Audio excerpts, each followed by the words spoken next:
Bon matin, bon dimanche.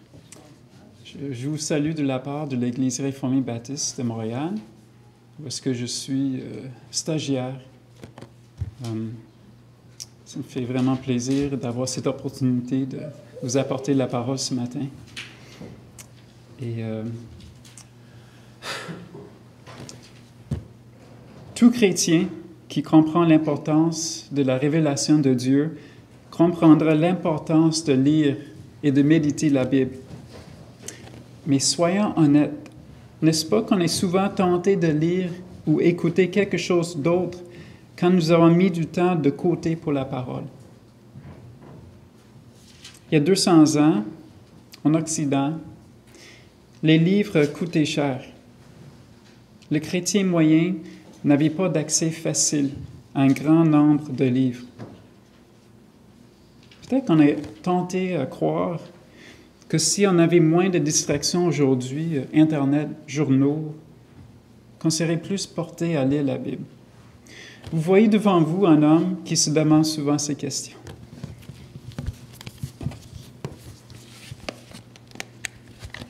Ce dimanche, je vais prêcher du livre de Jude. Origène, un père de l'Église, l'a bien décrit. Petite épître, mais remplie de mots forts dus à la grâce céleste. Ce livre souligne l'importance de garder la foi, telle révélée par Dieu aux auteurs de la Bible. Juste garder la foi?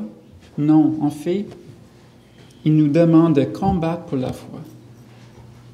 Jude utilise un langage qui ne laisse pas de place à la confusion. Il dénonce fortement les hommes qui se sont infiltrés dans des églises pour communiquer un message antibiblique et hérétique. Le message de cette lettre n'est pas théorique ou intellectuel, elle est dynamique et caustique. Elle est une semence dont les fruits ultimes sont une attaque contre l'Évangile, contre l'Église de Dieu et donc contre Dieu. Nous allons parcourir les 4 premiers versets de cette lettre aujourd'hui, commençant par un premier point. L'auteur, ses destinataires et sa salutation. Le deuxième point portera sur le message central de combattre pour la foi qui a été transmise aux saints une fois pour toutes. Et puis, on terminera avec le troisième point, la condamnation des impies qui se sont infiltrés dans les églises.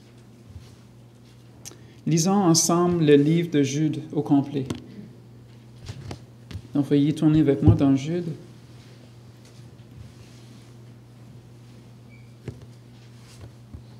Jude, serviteur de Jésus-Christ et frère de Jacques, à ceux qui ont été appelés, qui sont aimés en Dieu le Père et gardés pour Jésus-Christ, que la miséricorde, la paix et l'amour vous soient multipliés.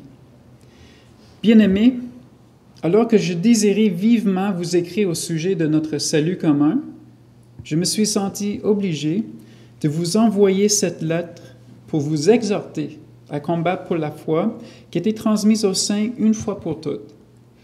Car il s'est glissé parmi vous certains hommes dont la condamnation est écrite depuis longtemps, des impies qui changent la grâce de notre Dieu en dérèglement et qui renient notre seul Maître et Seigneur Jésus-Christ.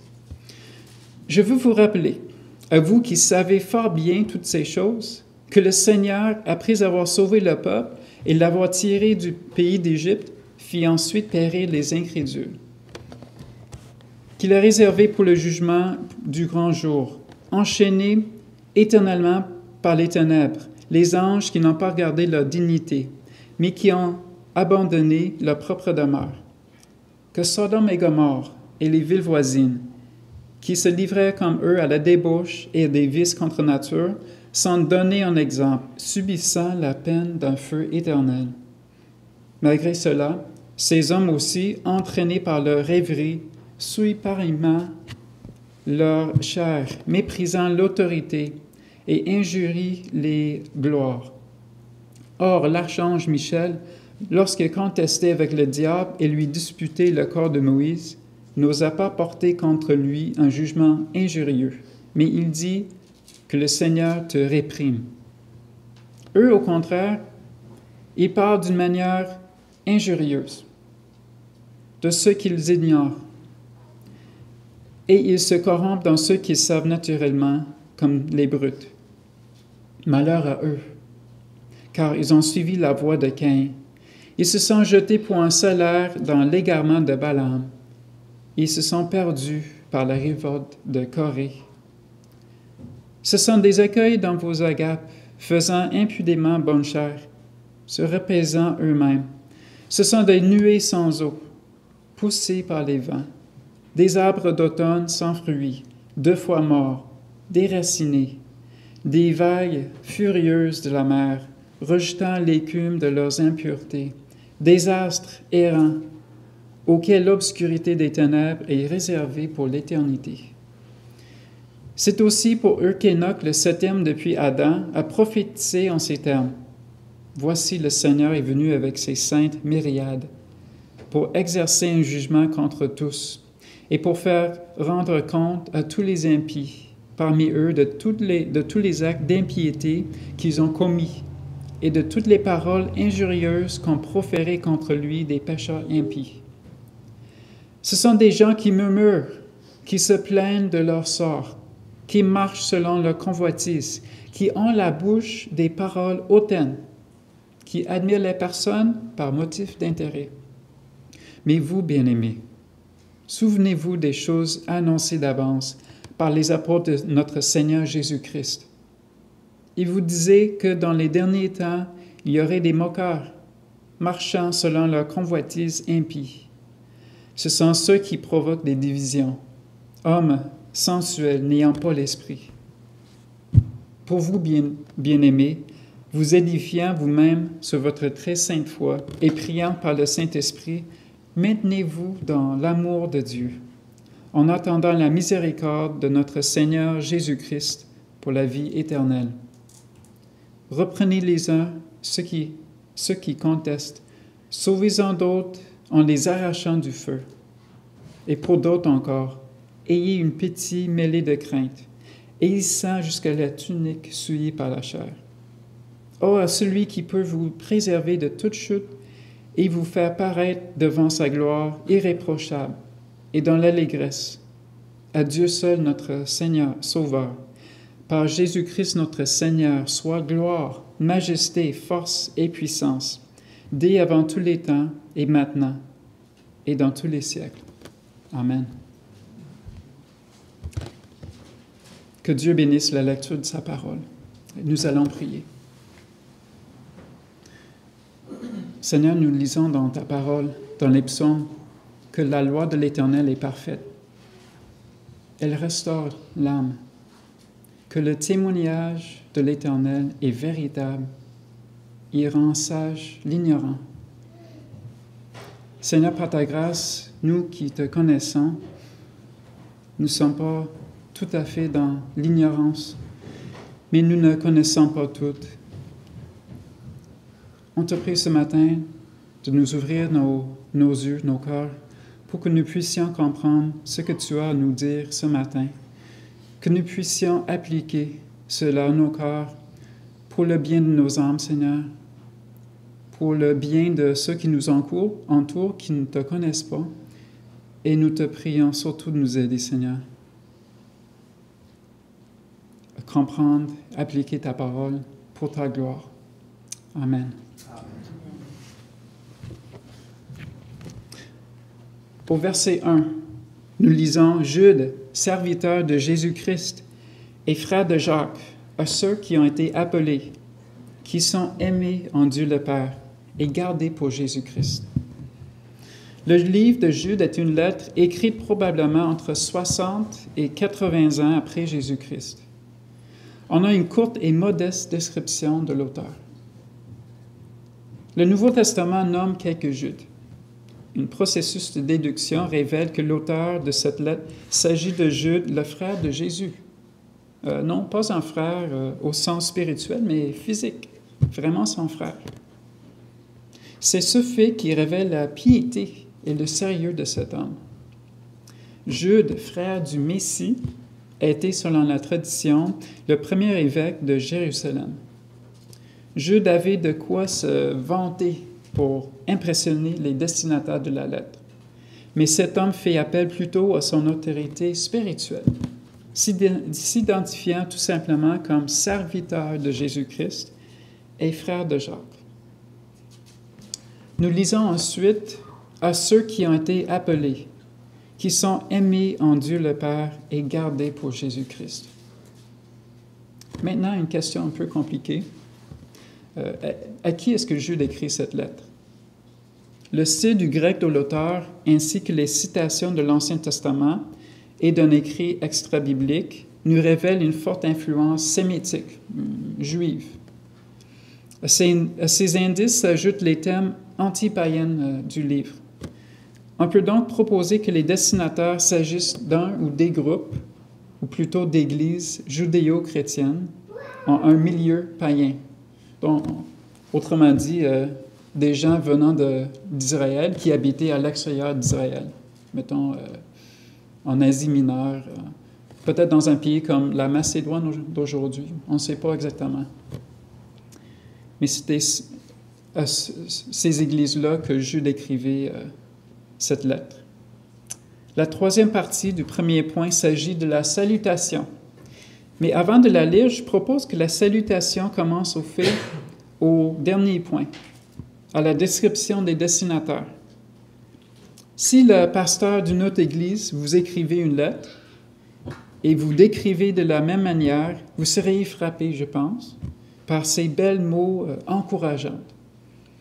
À ceux qui ont été appelés, qui sont aimés en Dieu le Père et gardés pour Jésus-Christ. Cet encouragement continue au verset 2. Que la miséricorde, la paix et l'amour vous soient multipliés. Cette salutation est composée de 3 termes importants. La miséricorde, la paix et l'amour. Jude souhaitait ces bénédictions divines à ses destinataires. On voit dans le restant de la lettre que les problèmes dans les églises faisaient des ravages qui affectaient l'unité des croyants.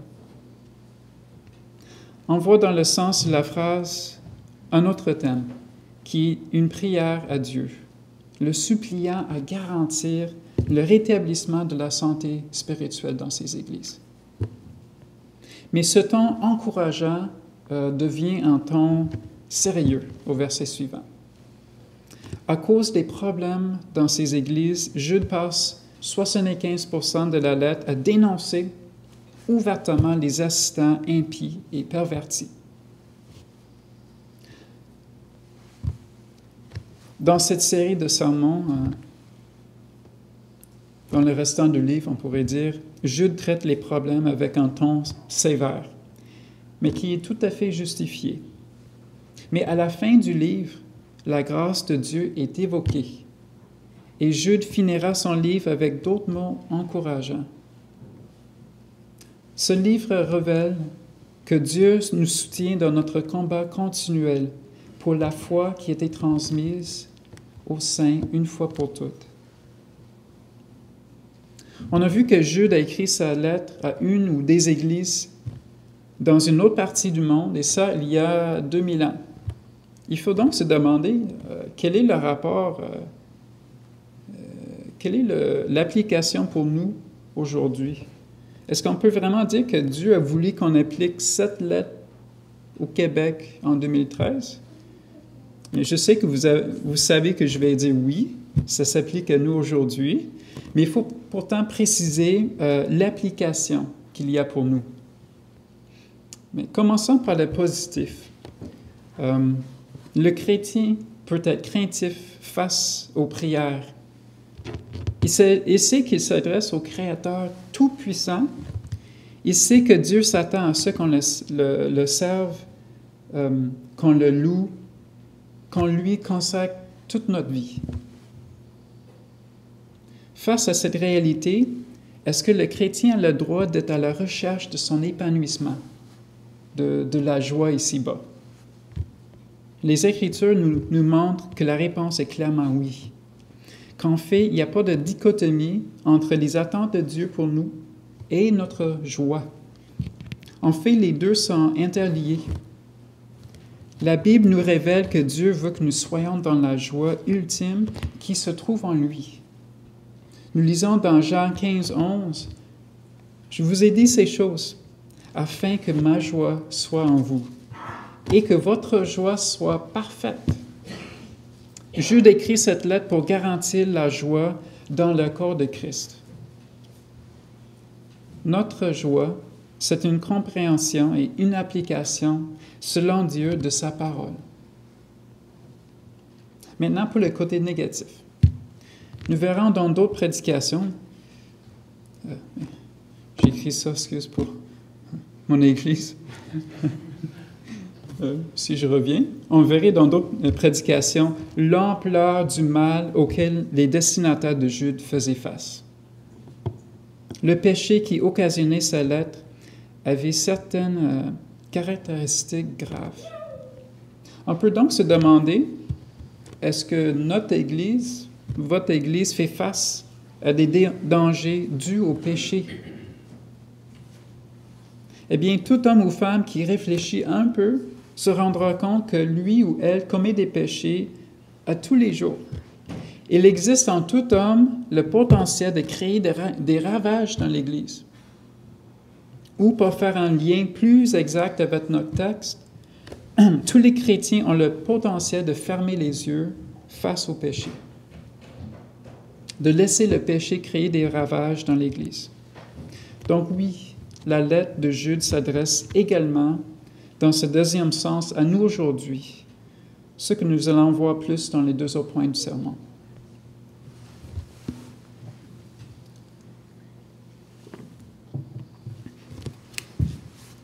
Le point 2.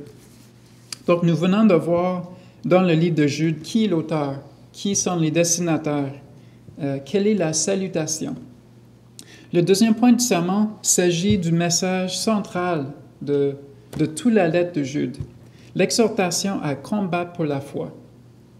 Nous lisons au verset 3, « Bien-aimés, alors que je désirais vivement vous écrire au sujet de notre salut commun, je me suis senti obligé de vous envoyer cette lettre pour vous exhorter à combattre pour la foi qui a été transmise aux saints une fois pour toutes. » Commençons notre étude de cette deuxième partie par un regard sur les descriptions. Bien-aimés. Cette manière d'appeler les croyants de l'époque était courante. Le commentateur que j'ai consulté a remarqué que cette phrase est de plus en plus démodée aujourd'hui. On propose une nouvelle formulation. Les amis. Je suis d'accord avec le commentateur quand il soumet que les amis ne communiquent pas la même réalité que bien-aimés. Donc, je propose qu'on garde bien-aimés. Bien-aimés nous rappelle du fait fondamental du christianisme, car Dieu a tant aimé le monde qu'il a envoyé son Fils unique, afin que quiconque croit en lui ne périsse point, mais qu'il ait la vie éternelle. Cette description des destinataires bien-aimés est une phrase encourageante et positive. Dans l'analyse de cette lettre, on voit une certaine stratégie rhétorique chez Jude, stratégie pour communiquer. Il commence par établir le fait qu'ils sont des élus, des bien-aimés de Dieu. Et par la suite, il va à l'attaque contre l'hérésie au sein de leurs églises, ce qui était une menace à leur santé spirituelle.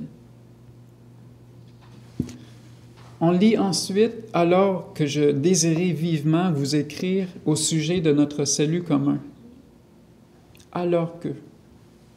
On entend dans ces mots que Jude est déçu. Il aurait aimé se réjouir du salut qu'il partageait avec ses frères et ses sœurs. Il aurait préféré se vanter de son Seigneur et de ce qu'il a fait sur la croix. Mais non. Il avait l'obligation de changer de message d'encouragement à un message d'exhortation à cause des problèmes occasionnés par les impies dans les églises. On lit ensuite au verset 3. « Je me suis senti obligé de vous envoyer cette lettre pour vous exhorter à combattre pour la foi qui a été transmise aux saints une fois pour toutes. » Donc, bien que Jude voulait parler d'un sujet joyeux, il fallait qu'il écrive une lettre au ton dur pour remettre les églises sur le chemin étroit. Nous avons ici la thèse centrale de cette lettre, comme j'ai dit tantôt, qui est l'exhortation aux églises de se battre ardemment pour garantir la place principale que devait avoir le message de la foi. Quelle foi? Quel enseignement, si vous voulez? Celle reçue et enseignée par les écrivains inspirés, la foi en Jésus-Christ. Une étude du mot grec qu'on traduit par « combattre » dans le Nouveau Testament serait utile ici. On peut comprendre « combattre » comme ayant le sens de contrer une attaque. Ce mot évoque l'action de joueur de sport ou de militaire. Ce combat se fait dans la persévérance, dans l'engagement, dans la privation, dans la souffrance, le tout pour atteindre un but. On verra dans notre série, on verrait dans cette série, que les églises étaient sous l'attaque par des gens impies qui avaient une influence importante. Il fallait que les soldats spirituels se battent contre les rangs du diable qui faisaient infiltrer l'immoralité sexuelle, le rejet de l'autorité de Dieu et le blasphème. Nous lisons à la fin du verset 3, « La foi qui a été transmise aux saints, une fois pour toutes ». Une phrase qui revient souvent dans ce sermon. La deuxième partie de la phrase indique l'importance de ne pas laisser la perversion envahir l'Église. On peut penser à Aaron et Marie dans Nombre 12, eux qui ont questionné l'autorité de Moïse. Ce questionnement était en fait une attaque contre Dieu, parce que Dieu a donné de l'autorité à celui qu'il a choisi, à Moïse. Il y avait des conséquences suite à ce péché. On se rappellera que Marie avait une sorte de lèpre pendant quelques jours après. Dans le livre des Martyrs de John Foxe, Foxe raconte la mort de Polycarpe, un des premiers pères de l'Église. Vers l'an 155, on l'a brûlé vif. La raison était son refus d'offrir de l'encens à l'empereur romain. Juste avant qu'on mette le feu, on lui a proposé sa vie en échange de son rejet du Christ. Sa conviction spirituelle était telle que, même face à cette pression incroyable, cette souffrance qui s'en venait, Polycarpe aurait dit le suivant: « Je le sers depuis 86 ans, et il ne m'a jamais fait du tort. Comment blasphémerais-je donc mon roi qui m'a sauvé? » Bien que certains des détails de l'histoire de la mort de Polycarpe soient un peu suspects, on comprend l'idée centrale que cet homme s'est réellement battu pour la foi. Pour le moment, il n'y a pas de pasteur dans l'Occident qui meurt en se combattant pour la foi. Mais le combat réel existe dans l'Occident aujourd'hui. Vous remarquerez la qualification importante concernant la foi. La foi qui a été transmise aux saints, une fois pour toutes. Pourquoi est-ce qu'il a fallu que Jude précise cette foi? N'est-ce pas clair que c'est celle qu'on trouve dans la Bible, celle qui est basée sur la naissance, la vie, la passion, la mort, la résurrection de notre Seigneur? L'Institut Hartford aux États-Unis pour la recherche sur la religion décompte 217 dénominations aux États-Unis. J'apprécie le travail que cet institut a fait, mais nous ne pouvons pas accepter leur liste parce qu'elle comprend les Mormons et les catholiques. Nous, les réformés baptistes, on partage le même désir d'être des voisins respectueux, de combattre l'avortement et ainsi de suite, mais ces religions ne font pas partie de la foi qui a été transmise aux saints une fois pour toutes. Les croyants qui cherchent trop la paix et l'unité surtout avec les autres religions verront leur propre foi évoluer vers un œcuménisme poussé qui n'est rien d'autre que l'hérésie. Il faut rejeter tout sentimentalisme et baser notre théologie sur la parole de Dieu. Faisons un court résumé de ce qu'on a vu à date dans ce sermon. Au verset 1, on a vu qui est l'auteur, à qui il écrit la lettre et quelle était la nature de sa salutation. Au deuxième point, on a examiné le contenu du verset 3, la thèse de tout le livre. Ici, Jude désire exhorter les églises à combattre pour la foi qui était transmise aux saints une fois pour toutes. Maintenant, nous passons au verset 4 et au troisième point du sermon, la condamnation des impies qui se sont infiltrés dans les églises. Nous lisons au verset 4. « Car il s'est glissé parmi vous certains hommes dont la condamnation est écrite depuis longtemps, des impies, qui changent la grâce de notre Dieu en dérèglement et qui renient notre seul Maître et Seigneur Jésus-Christ. » Commençons par la question « qui ?» Qui sont ces loups parmi les brebis? Jude commence ce verset par la qualification « Il s'est glissé parmi vous certains hommes ». C'est intéressant ça. Il faut dire que ça ne commence pas bien, n'est-ce pas? Vous vous rappellerez de la parabole de Jésus concernant les méthodes d'entrée à la bergerie. Tournez avec moi, s'il vous plaît, dans Jean 10. Si vous avez votre Bible, Jean 10.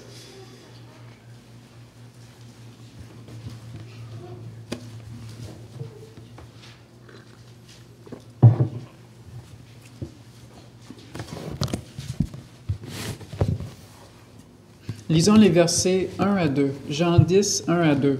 « En vérité, je vous le dis, celui qui n'entre pas par la porte dans la bergerie, mais qui monte par ailleurs est un voleur et un brigand. Mais celui qui entre par la porte est le berger des brebis. » Nous pouvons donc faire le lien entre Jude 4, qui parle d'hommes qui ont glissé dans l'Église, et le voleur de Jean 10, qui a monté dans la bergerie par un moyen autre que la porte. Dans les deux cas, il s'agit d'hommes aux intentions mauvaises et contre le bien de l'Église. Jude continue sa description de ces hommes au verset 4, ajoutant qu'il s'agit de certains hommes dont la condamnation est décrite depuis longtemps, des impies. On propose des thèses différentes concernant cette condamnation écrite depuis longtemps. Je crois que la meilleure interprétation de la signification de cette phrase, c'est un rappel des prophéties de l'Ancien Testament. Jude ne mentionne pas d'exemple spécifiquement, mais envoie des références à des gens condamnés ailleurs dans cette lettre, comme par exemple au verset 16. Dans Jude 16, ce sont des gens qui murmurent, qui se plaignent de leur sort, qui marchent selon leur convoitise, qui ont à la bouche des paroles hautaines, qui admirent les personnes par motif d'intérêt. J'aimerais ajouter ici que le mot « condamnation » évoque l'image d'une déclaration de culpabilité, d'un jugement qui implique une peine. Une peine qui, selon le contexte, a une durée éternelle. Bon, passons à la question, qu'est-ce que ces hommes ont fait pour mériter une telle condamnation éternelle? On voit la réponse dans le restant du verset. On peut diviser cette réponse en trois parties. Des impies qui changent la grâce de notre Dieu en dérèglement et qui renient notre seul Maître et Seigneur Jésus-Christ. Commençons par le premier, des impies. Le mot impie est un bon mot pour traduire le mot original en grec. Il vient du latin in, je ne sais pas exactement, qui veut dire non, comme en français, et pi qui veut dire pieux. L'auteur veut donc communiquer que ce sont des gens qui rejettent les normes qui sont établies concernant notre relation avec Dieu. Bon, deuxièmement, qui changent la grâce de notre Dieu en dérèglement. Le mot grec qu'on traduit par changer en français implique une transposition, un transfert, un changement. On peut donc parler de leur action faite exprès pour laisser de côté une vie selon Dieu en échange d'une vie remplie de perversion et de sensualité. Jude nous parle de leur comportement hors contrôle au verset 8. Malgré cela, ces hommes aussi, entraînés par leur rêverie, souillent pareillement leur chair, méprisent l'autorité et injurient les gloires. Voici la troisième description des hommes qui se sont introduits dans les églises et qui renient notre seul Maître et Seigneur Jésus-Christ. La question se pose, est-ce qu'il s'agit de faux docteurs au sein des églises qui se sont levés un dimanche pour renier le Christ devant toute l'Assemblée? Ou est-ce qu'il s'agit de gens qui semaient une doctrine hérétique plus subtilement, mais continuellement? Une étude du temps de verbe du mot en grec qu'on traduit par renier dans cette phrase, ça nous aide à comprendre ce sens. Elle nous montre qu'il s'agit du deuxième cas, que ces gens impies renient le Seigneur de manière continuelle, par leur attitude, par leur prononciation doctrinale. Il faut dire aussi par leur comportement aussi. Pour faire un résumé du verset 4, Jude nous donne une description des gens auxquels les croyants devaient faire face. Ce sont des hommes condamnés d'avance dans l'Ancien Testament. Ces impies montrent leur perversion, surtout dans leur reniement de Jésus-Christ comme Maître et Seigneur. Si je vous donnais un peu de temps pour réfléchir sur cette situation, vous demanderiez, j'espère, la question suivante. Mais comment est-ce que ces gens ont-ils pu glisser dans ces églises? Voilà une bonne question qui mène à mon illustration. Je pense que ça fait 3 mois. Avez-vous déjà entendu parler de Jim Donnan, ancien coach de football américain? Cet homme est soupçonné d'avoir fraudé des gens, dont des connaissances qui étaient coachs de football aussi. Jim Donnan, avec un complice, leur aurait volé 80 millions de dollars. Quelque chose, demandez à un ami, si vous voulez donner de l'argent pour un investissement, puis tu finis par voler 80 millions de dollars. Dans cette histoire, comme dans notre texte aujourd'hui, il s'agit de gens qui ont baissé vraiment leur garde. Dans le cas des investisseurs, ils se sont laissés séduire par la promesse d'un retour exagéré de leurs investissements. Dans le cas des membres des églises à qui Jude s'adresse, ils n'ont pas veillé avec attention sur la foi et sur l'enseignement de ces gens dans les églises. On assiste dans la lettre de Jude au résultat d'une léthargie doctrinale. Qu'est-ce qui explique autrement le fait que des païens ont pu infiltrer dans les rangs de l'Église et semer leur influence pervertie? Je suis certain que tous ici seront d'accord avec moi quand je propose que notre comportement est déterminé par nos convictions. Qu'une conviction est déterminée par un processus mental. Le psaume 119,9 nous explique ce processus chez les jeunes. Comment le jeune homme rendra-t-il pur son sentier en se dirigeant d'après ta parole? Cette parole dont le psaumiste parle, c'est la même révélation de Dieu dont Jude parle. La foi qui a été transmise aux saints une fois pour toutes. J'espère que vous voyez que le même processus a toujours gardé les croyants de toute époque sur le bon chemin étroit. Celui de lire, de comprendre, de méditer et d'appliquer constamment la parole de Dieu. Si nous nous éloignons de ce principe, nous finirons par accepter que l'erreur s'infiltre dans notre Église. C'est pour cette même raison que la plupart des églises américaines dites établies sont des endroits où on nie Christ seul pour le salut. Moi, je suis américain et je pense qu'on serait tenté de dire que les pasteurs n'ont pas bien fait le job. Mais c'est aux membres de veiller sur l'enseignement. C'est ça l'exemple, le modèle qu'on a.